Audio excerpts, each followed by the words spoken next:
हम लोग class 10th में linear equation in two variable की स्टडी करेंगे। बेसिक कॉन्सेप्ट उसका समझेंगे। इस चैप्टर में कौन कौन से वर्ड होंगे, उनका क्या मीनिंग होगा, इन सब की जानकारी हम लोग एक एक करके लेंगे।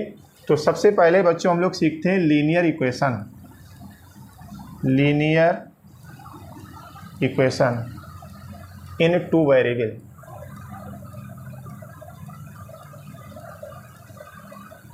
Equation in two variable.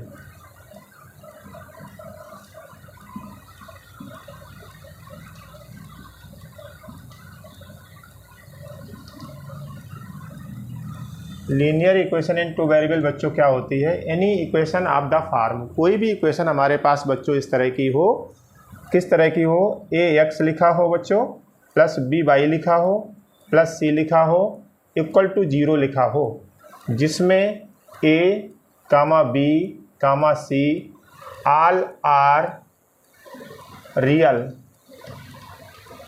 And A comma B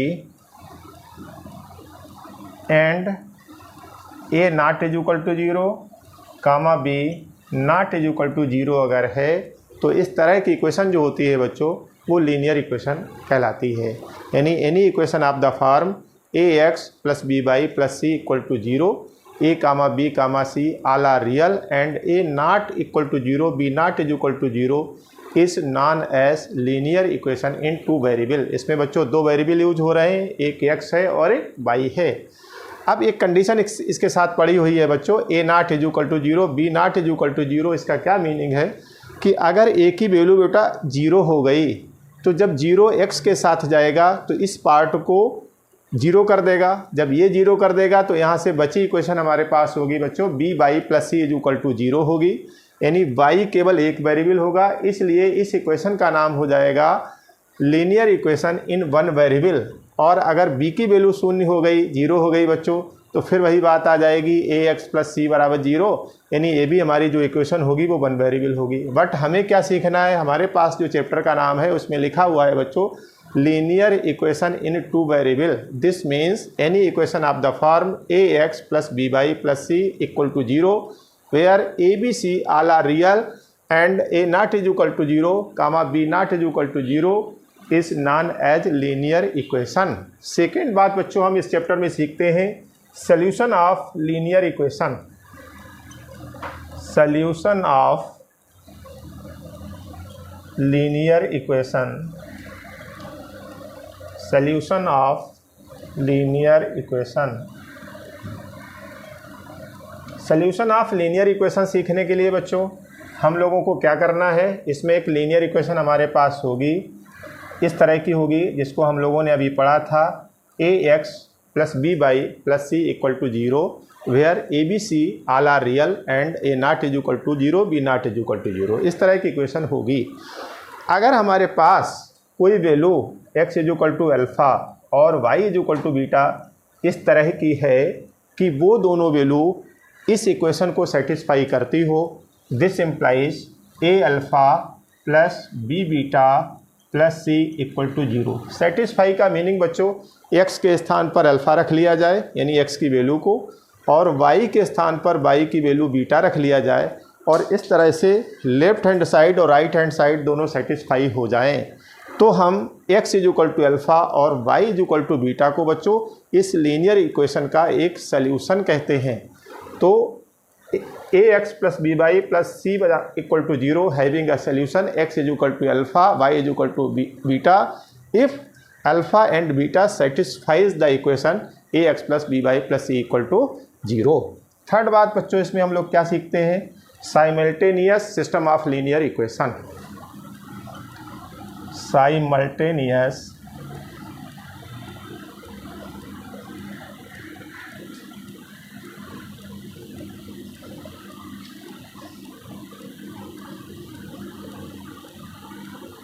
system of linear equation.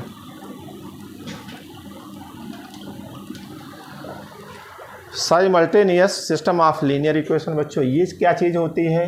Simultaneous system of linear equation में बच्चों दो इक्वेशन हमारे पास होगी और दोनों की दोनों बच्चों लीनियर इक्वेशंस होगी, जिसको हमने अभी रीड किया था। तो इस तरह की कुछ इक्वेशन हमारे पास होगी बच्चों, a1x होगा प्लस b1y होगा plus c1 is equal to 0, इस तरह की एक इक्वेशन होगी। और सेकेंड इक्वेशन इसी तरह की a2x plus b2y plus c2 is equal to 0 होगी। इस तरह से हमारे पास दो इक्वेशन एक साथ होगी।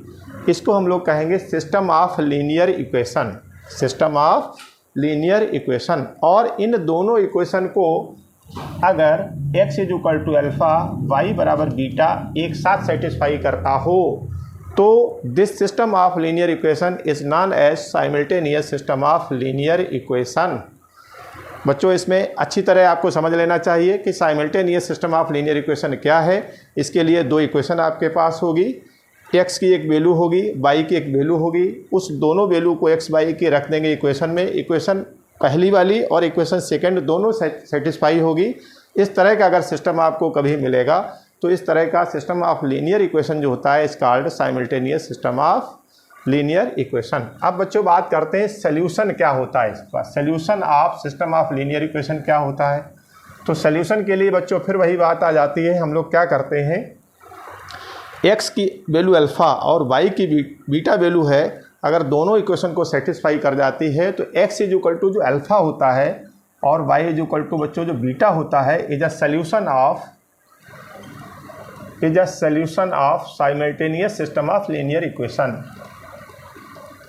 Simultaneous system of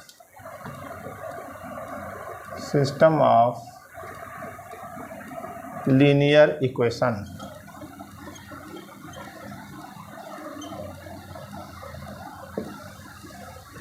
simultaneous system of linear equation. बच्चों क्या करना है, आपको सिस्टम ऑफ लीनियर इक्वेशन होगा x और अल्फ़ा की कोई x और y की अगर हमें कुछ ऐसी वैल्यू मिलती है जो दोनों इक्वेशन को बच्चों एक साथ सेटिस्फाई कर दे, तो इस तरह से x और y की जो वैल्यू होगी इज अ सॉल्यूशन होगा of simultaneous system of linear equation. इसके बाद बच्चों इस चैप्टर में हम लोग पढ़ने वाले हैं condition of solubility, which is very important for the board. सबसे इम्पॉर्टेंट चीज़ जो हमारे पास है वो इस चैप्टर में यही है कि कंडीशन ऑफ सॉल्युबिलिटी क्या चीज़ है। Condition of सॉल्वेबिलिटी